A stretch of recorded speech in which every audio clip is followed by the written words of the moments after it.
Hey everyone, welcome back to the Notty Samurai channel. Today we are going to talk about handling the missing values. After watching this video, you will be able to confidently handle missing data in any dataset using 4 simple and effective techniques. These methods are essential for anyone working in machine learning or data science, and I will explain them in the easiest way possible. The first technique is filling with random data. Sometimes when a value is missing, we don't want to delete it or guess it from a nearby value. Instead, we can fill it with a random number, usually within a certain range that makes sense for the column. It's useful when you just want to keep the dataset complete without using averages or copying nearby values. The second technique that can be used is the forward fill method. The forward fill method, or FFill, means we copy the previous value downward into the missing cell. This is great for time series data where it's often safe to assume that a value doesn't suddenly change. The third technique is the backfill method. The backfill method, or bfill, works in the opposite direction. It fills the missing value using the next available value in the column. This works when you want to quickly move data upward and avoid blanks. The very last method that is used is filling with the statistical values. These statistical values can be anything. It can be mean, median, or mode. This is one of the most common techniques. We calculate the mean, median, or mode of a column and replace all the missing values with that number. It's simple, smart, and works well in most situations. Alright, now let's delve into how we can apply these techniques in real time. So we have the dataset downloaded and all the important libraries imported, and after doing all this, we will take the dataset and print the last 10 rows of the dataset. We will use this command to do that, which is data.tail, and within parentheses there will be an index of 10. So if we choose to keep the parentheses empty, then by default it will show you the last 5 rows of the dataset. Again, you might want to show the first 5 rows or first 10 rows, and in that case, instead of using the tail command, we will use the head command, which is data.head. So here you can see the dataset, and there are quite a lot of NaN values that are present throughout the rows and columns. So what are these NaN values? So these are basically the null values, and they can also be called the missing data. Null means missing, so these are the missing values that we need to deal with. So in the very first portion of the video, we discussed few of the methods that we will apply to deal with these missing values, and the very first method is filling the missing values with random values. So this fill NA method means filling the null values, fill NF. So it just means filling the null values. So if you write this command, and within the parentheses if you insert 20, what it does is that it replaces all the null values that are present throughout the dataset with 20. And you could see here that there were NaN values present, and right after you apply this command, you can see all those NaN values are now replaced by 20. So this is how this method works. If you want, you can also insert 10, 20, 30, 40, 50, a certain string or anything you want, and the NaN values will be replaced accordingly. So this a point of concern here, which is that this method is not that much feasible, because you can see over here that the stock column has mainly, like, it's kind of divided into two features. It should be either out of stock or in stock. But if you insert this 20 over here, it gets the value 20. All the NaN values gets replaced by the value 20. So I mean, it does kind of make sense because there can be 20 items in stock, but as according to the coherence of the dataset, it doesn't kind of make sense, because it can either be out of stock or in stock, but it cannot be a number, because all of the dataset for this particular column works that way. It can be either out of stock or in stock. The third value that is present is NaN. So placing 20 in place of the NaN values doesn't make sense. So you can see that this process is not that much efficient nor feasible. So there are a few more methods that are more feasible, more friendly to the model prediction techniques. So we will explore the next one, which is the backfill method. Now, the backfill technique is another technique used to handle the missing data in the datasets. It fills the missing values with the next valid value, which is the value that comes right after the missing one in the dataset. So, for example, there is a dataset which we kept in the variable data. Now, if we write data.fillNA, as we said before, fillNA means filling the null values, And within parentheses, if we write method equals to backfill, this is a parameter that we will have to input over here. And after we apply this method and run it, we can see how it functions is that what it does is that it just fills the previous value with the value from the next row. So for example, I can show you. You can see that the row number 4359 in the category section has NN value over here, and the very immediate row after it in the same column has the value of D.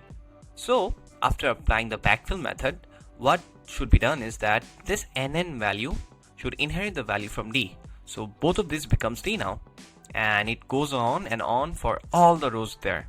But there's another catch. This NN value will not be updated because this is the very last row and there is no more immediate row right after it. So this will remain as it is. But this value, this should be updated with B, and as this is B, this will be B2, and this will go on and on until the very first index. So this is how the backfill method works.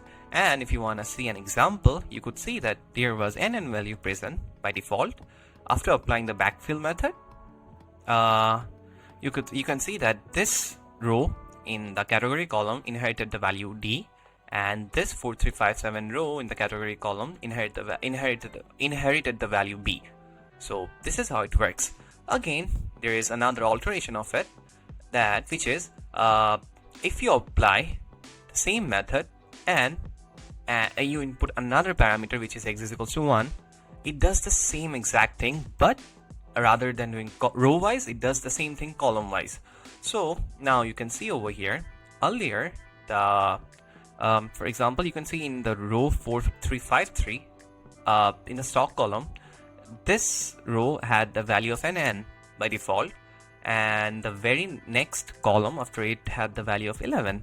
So if you apply the backfill method with x is equals to 1, this value should be inherited by this value over here. So this should be 11, and as this is 11, it should be 11 too. And this NN value will change to 5788 because the next immediate column after this has the value of 5788. So let's see. Alright, so you can see here the same row that we were talking about earlier, which is 4353. This row value becomes 11, this row value becomes 11 too, and as for the very next column after this is 5788, this value becomes 5782. So this is how the backfill method works. Alright, so in the very same manner, there's another method which we call the forward fill method. The forward fill technique works in the exact same methodology, but there is a simple catch that differentiates it from the backward fill methodology, which is during the backward fill method, the rows, the values were inherited from the next immediate columns or the next immediate rows. But in case of forward fill method, the value is inherited from its previous row or the previous column. For instance, we can see that this is the default state of our dataset, and this NN value cannot be changed because in forward fill method we take values from its previous row. So the row which is previous to this is row 4, and this has a value of NN, this 2, and all up until 0. All of these values are NN, so they cannot inherit anything.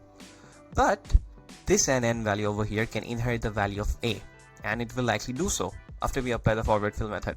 So let's see, after we apply the forward fill method, this value over here is now replaced by A because the previous row had a value of A. So it happens here too. And this same concept is applied to the whole data set, and all the NN values inherits the value of its previous row. And there is a same alternative to this, which is if we apply x is equals to 1 within the parenthesis, instead of inheriting values row wise, it will inherit the values column wise. So I did explain you this in the backward fill method. So this also works in the same exact manner. So you can apply this technique and see it by yourself. So the very next technique is applying the statistical analysis. The most frequently used technique while working with statistical analysis to deal with the missing values is the mode technique. There are also other techniques such that of the mean or the median method, but mode is the one which is used most frequently. So if you know how this works, you can also apply the mean and median technique. So we will get into mode. So what is mode? Mode is the value that appears most frequently in a dataset. For example, imagine you have a list named data and the values inside of it are 1, 2, 2, 3, 4, 4, 4 and 5. So what is the mode value here? As 4 appears the most amount of times here, which is 3 times, the value of mode would be 4. Mode can be applied to one column at a time. Here we will apply mode to the category column over here. So if you apply this mode technique here, it will fetch us the value that is repeated the most amount of times within this column, which is the value C. So as you can see here, this C is stored within a data frame, and we have to fetch the value of C from index 0. So we will index it using index 0, and this will give us the value C, and this C has repeated the most amount of times within this single column. That's where we get the value of C. Now our next step would be that we would fill the null values with this value of C, and we can do this using this line over here. It fills the null values with the value that has repeated the most amount of times within the same column, which is the category column.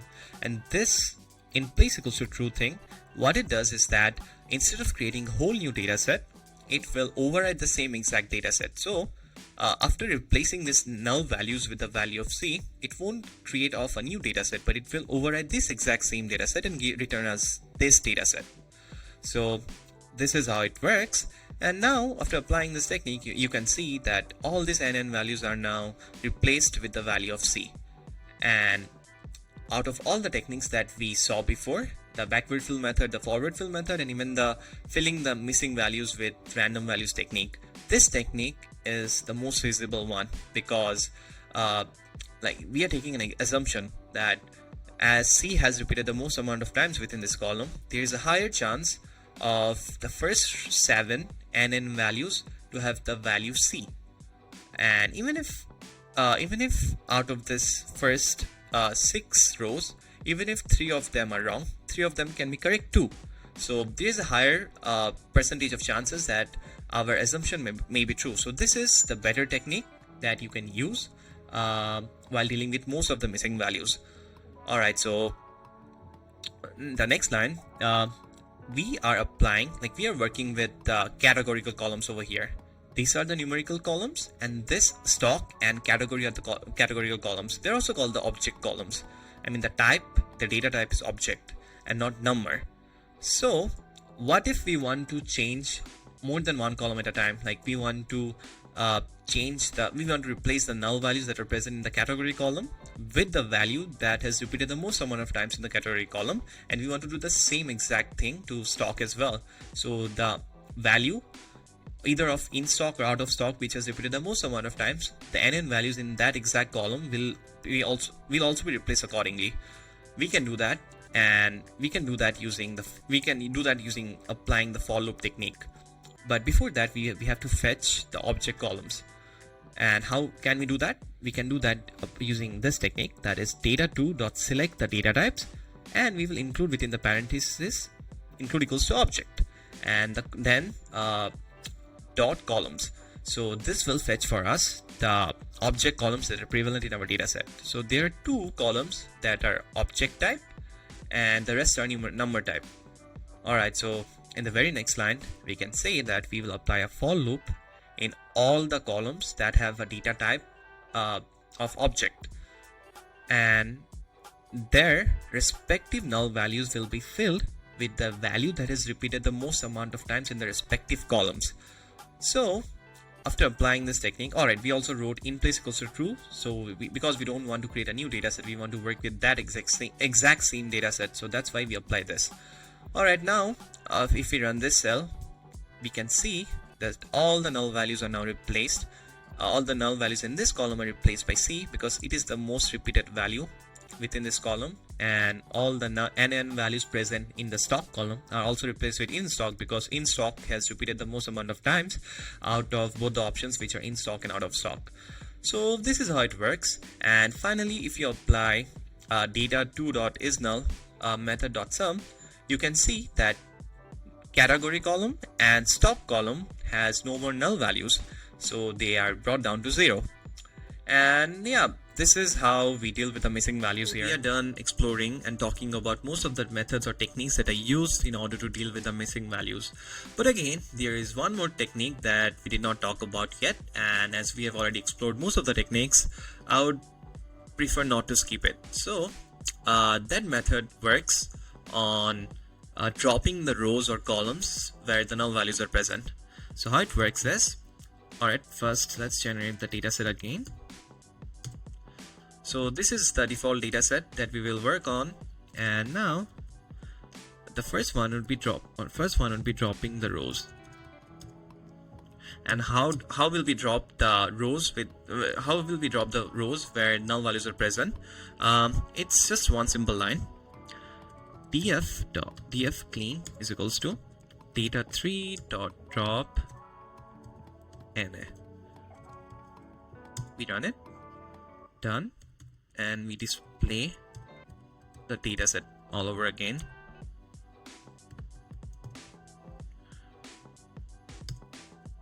Alright, so here you can see that the row 1 to 5 had NN values present. Row 6 has no NN value present. So now the new dataset starts from the row 6, and the first 5 rows are now dropped because NN value was present over there. And we can do the same exact thing for columns as well.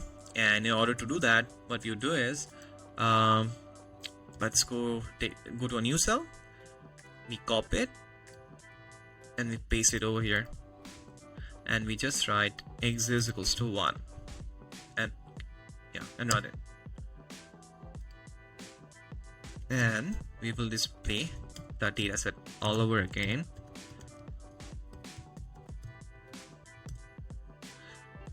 Alright, now you see that if we remove everything, what we are left with is just this, because NN values are present in all the columns. So actually we are left with nothing.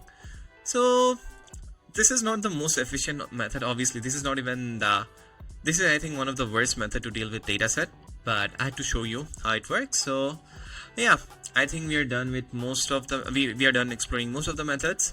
So this is it, guys. I will see you in the next video. The next video will be on handling the missing values using scikit-learn. So see you there, and until then, please do like, comment and subscribe, because your engagement means the world to me. And until then, keep your mind sharp, your code clean, and stay sane. The Notty Samurai signing off.